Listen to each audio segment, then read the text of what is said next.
काय करतेस इथे? माझ्या रूम मध्ये यायचं नाही, प्लीज गो.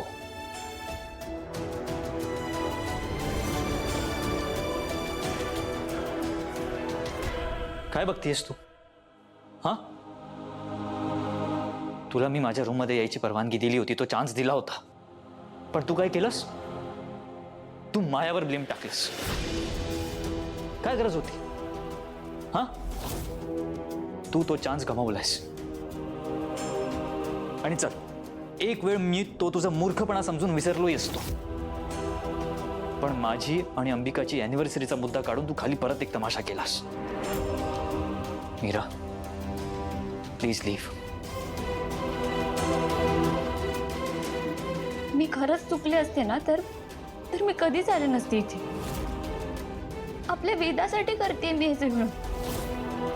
तुम्ही बघाच, या सेलिब्रेशन नंतर ना वेदाला तिचे जुने दिवस आठवतील.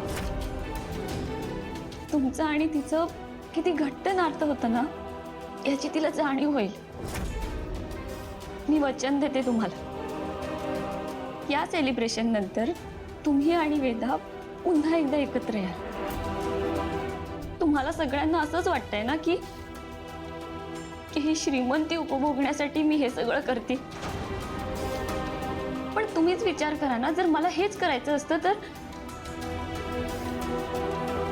तर मी आपल्या दोघांचा विचार केला असता ना.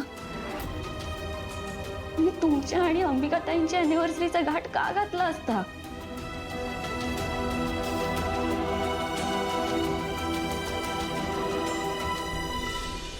मीरा, बाजूला होय, काय करतेस तू? हा, तू का अथर्वला अजून त्रास देतेस? अगं, माझं जेव्हा अथर्वशी लग्न ठरलेलं तेव्हा अंबिकाच्या आठवणींत सकट मी त्याला स्वीकारलेलं. तू का सतत पास्ट काढून त्याला त्रास देतेस? मला कळतच नाही ही गोष्ट. दे, जा तू जा.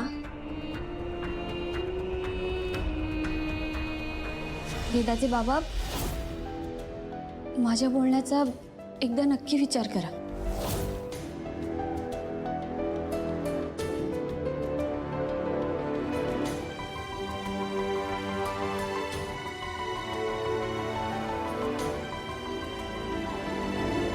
अथर्व, या मुलीचं काय चाललंय मला कळतच नाहीये. ज्या दिवसापासून लग्न करून या घरात आली त्या दिवसापासून प्रॉब्लेम्स क्रिएट करते. स्वतःला घरची मालकीण समजते नाही. नाही, दिस इज टू मच. हिचं अति होत आहे. मी हे सगळं मंजिरी मॅडमच्या कानावर घालणार आहे. डोंट वरी.